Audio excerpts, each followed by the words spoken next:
ఈరోజు మిమ్మల్ని అడుగుతానండి, మన జీవితంలో జరిగిన పొరపాటులకి మనం ఏం చేయదలుచుకుంటున్నాం?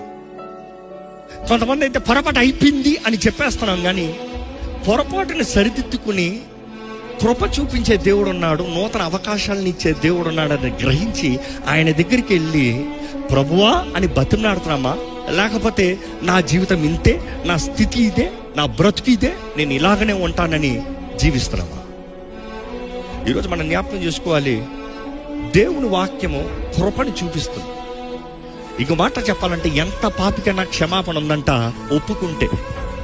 ఒప్పుకొని వానికి క్షమాపణ లేదు, ఒప్పుకొని పాపాలకి క్షమాపణ లేదు, ఒప్పుకొని వాడి జీవితం మారదు. సో అది నీవు చేసే నిర్ణయం. ఈరోజు మీ మనసులో నిజముగా దేవుని చిత్తంలో నేను సాగాలి అన్న మనస్తత్వం కలిగి ఉన్నారా?